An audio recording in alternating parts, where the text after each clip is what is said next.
The one called the Pockmarked Man was found dead on October 1st in the Verove region of France in his apartment. He had been summoned for a DNA test. He knew he was going down, so he took his own life just before. The Pockmarked Man was François Vérove. He was believed to have committed 4 murders and at least 6 SA. Detectives had been tracking him for 35 years.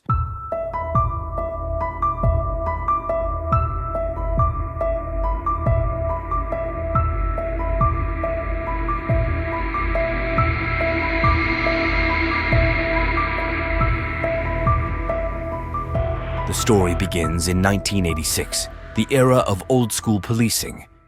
A time when, at the 36th Precinct in Paris, they worked by instinct, by gut feeling. The era, of course, when reports were typed on typewriters.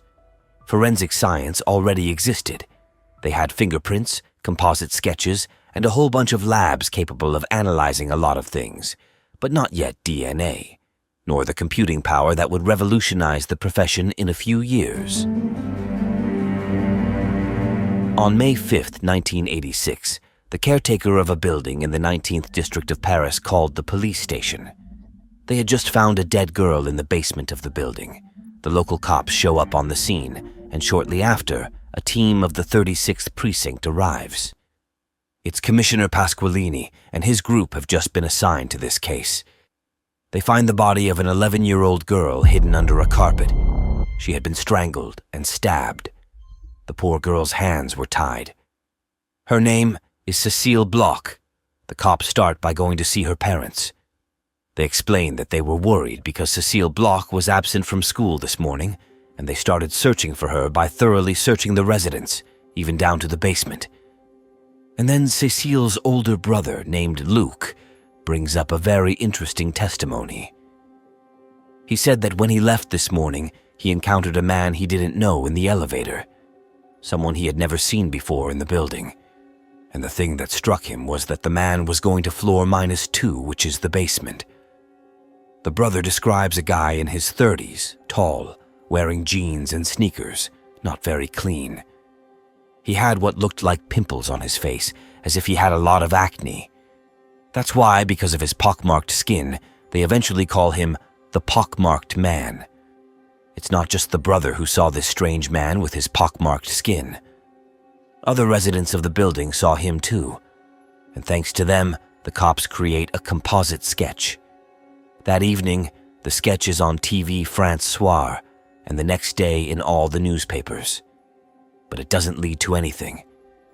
At the crime scene, the cops find no fingerprints. The cops search through the archives and pull out all the files from similar unsolved cases. Back then, searching through the archives meant facing shelves and shelves of dusty files. It's tedious, it's boring, but sometimes it pays off. They find an unsolved case from a month ago. Sarah was SA also by a man in the elevator of her building in the 8th district of Paris. The man dragged her to the basement. He punched her, tied her up with strings. This fits perfectly with our guy's modus operandi. Afterwards, he tried to strangle her. The girl passed out.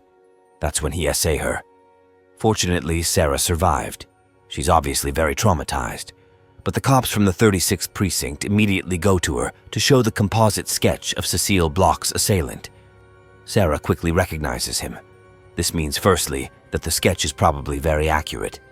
And secondly, we can now consider that Cécile Bloch's killer is a repeat offender.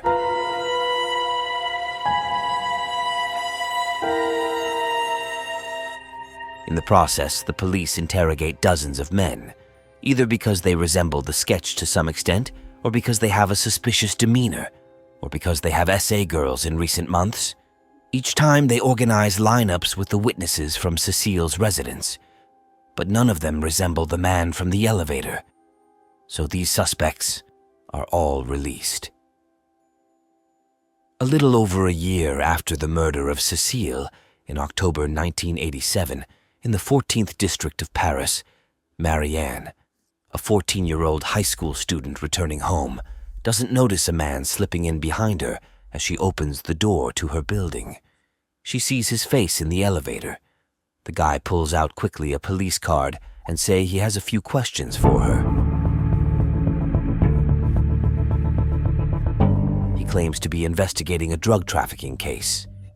Once inside her apartment, he continues to play the part of a cop, and he has a gun on him like a real cop, a revolver in a holster. A holster is a leather case in which cops stick their guns under their armpit. Because only policemen carry their guns like that. That's one of the reasons why, at some point in this long investigation, we'll start to wonder if the pockmarked man might not be a policeman.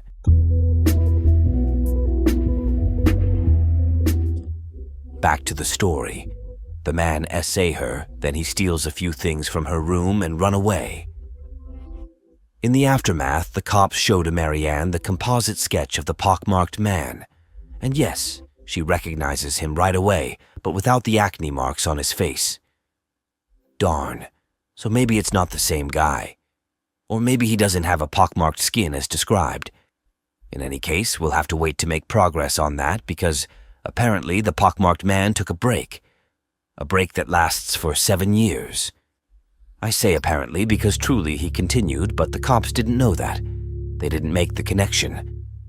His next assaults took place far from Paris. In Mitry-Mory in Seine-et-Marne, it's a Wednesday afternoon, Ingrid is cycling home. And then a car pulls up alongside her. A man gets out and asks for her identification papers, but Ingrid doesn't have them on her, so the man tells her he'll have to take her to the police station. Then he handcuffs her, pushes her into his car, and he drives for a long, long time until they reach a dilapidated farmhouse. He drags Ingrid inside the shack. He ties her, forces her and essays her, and then forbids her to tell anyone what happened that afternoon, and then he leaves. Ingrid manages to escape from the dilapidated farmhouse. She stops a car that takes her to the police station. Afterwards, she leads the cops back to the farmhouse. The cops find a tissue with stains on it that appear to be semen. Then they show Ingrid several car models. She identifies a Volvo and a Nissan.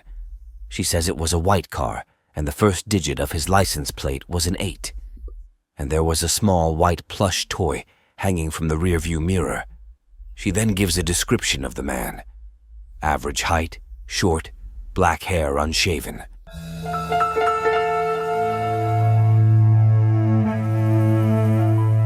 Sometime later, a man is arrested while attempting to abduct 2 girls. His car is a Volkswagen, not a Volvo or a Nissan, but he closely matches the description that Ingrid gave of her assailant. He is interrogated and, incredibly, he confesses immediately. But there's a problem. Ingrid was 14 years old, whereas the victim this suspect assaulted was over 20 years old. He's certain of it. The cops present him to Ingrid behind a one-way mirror, but Ingrid doesn't recognize him at all. On the other hand, when they showed her the sketch drawn up by Marianne, who was SA in Paris, Ingrid immediately recognizes him. She recognizes her assailant right away, and she's sure of it. It's the pockmarked man. He's back. He has changed his territory. He's no longer operating in Paris, but he's back. The other guy who confessed is then released. In their investigations into the murder of Cécile Bloch in 1986 and Essay of Marianne in 1987, the detectives from the 36th Precinct have collected a whole bunch of evidence, including clothing stained with semen. So far, they've only extracted one piece of information, that the assailant is blood type A+. Unfortunately, that's the most common blood type. But here's the thing in 1994. The police are on the verge of a revolution, DNA. But let's be honest, in June 1994, French cops are a bit behind on the subject, while the British have mastered the technique perfectly. But fortunately, there's a scientist who is beginning to master DNA techniques perfectly. His name is Olivier Pascal. His laboratory is in Nantes, and conveniently, he's a forensic expert. It's him who, in those years, reaches out to the 36th Precinct to tell the cops he has a technique that might be able to help them. It's him who contacted them, not the other way around. And let's be honest, it takes a few more months. It's in 1996 that the cops send the evidence from the thick file of the pockmarked man to the laboratory in Nantes, including the clothes of Cécile and the piece of carpet on which she had been S.A. And in July 1996, 9 years after the murder of Cécile Bloch, Olivier Pascal calls the police and informs them that he has managed to extract DNA from the pieces sent to him. Miracle of science. This DNA even has a little code name, coded as 16, 17, 16, 17, 7, 9, 3. For now, it doesn't bring much. But at least they are able to check if the cases attributed to the Pockmarked Man by the cops really have a connection. Sarah's and Marianne's assault, for example. Is it really the same man, as the cops have suspected from the beginning?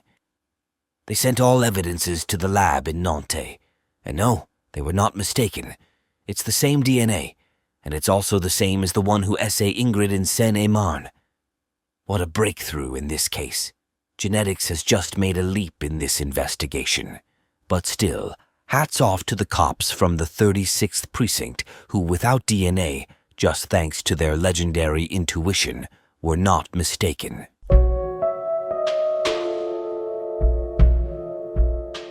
A weak point of DNA technology at that stage is that there is no database to compare the Pockmarked Man's genetic profile, and so now that we are certain to have a serial murderer, we have to go back to the old police work.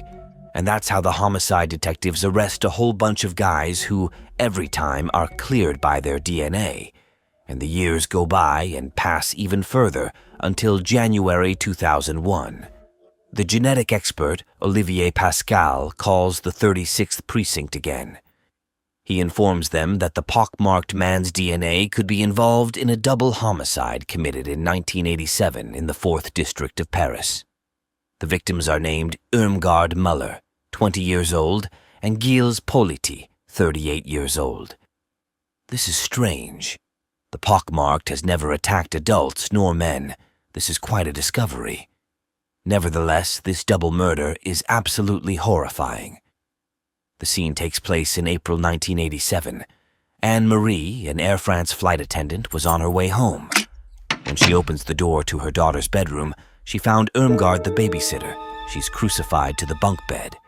She's naked and gagged. Her throat's been slit. And that's not all. Anne-Marie goes to the bedroom she shares with her husband Gilles. The scene is horrifying. Gilles lies dead on the bed in an incredible position. Naked, flat on his stomach, his legs and arms have been tied. The homicide detectives who arrive on the scene can't believe it themselves. They've never seen anything like it. The tourniquet technique, once used in the dungeons of the Spanish dictator Franco. It's a technique of infinite cruelty. A cord placed around the neck, and in this case a poker turned inch by inch until it strangles the victim. Gilles and Irmgard were tortured to death. Whoever did this is a total lunatic, and this lunatic would be the Pockmarked Man. The investigation at the time doesn't lead to much. We learn that the husband and the babysitter were lovers, and we discover, which is more interesting, a little diary in which Irmgard noted all her sexual encounters. That is, the names of her lovers, the date of intercourse, and the quality of the performance of the individual involved.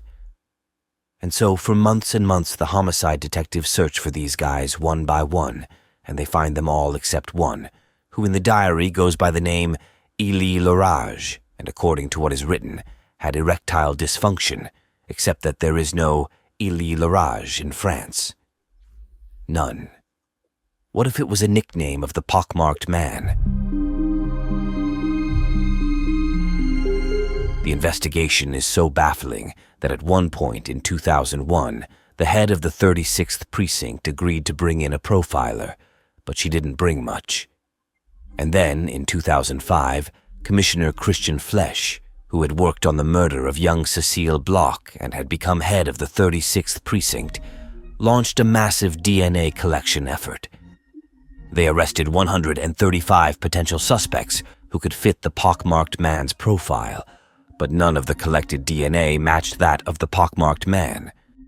However, it's proof that over 20 years after Cécile Bloch's death, the police didn't give up the case.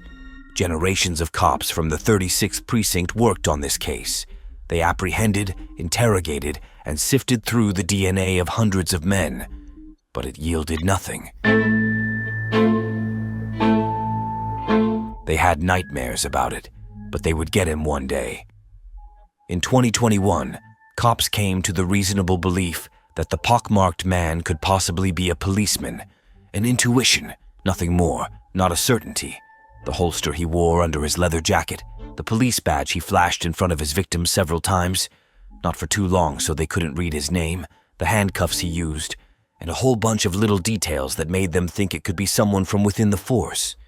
So, they combed through police files and targeted colleagues or former colleagues whose age, height, profile, and appearance could fit.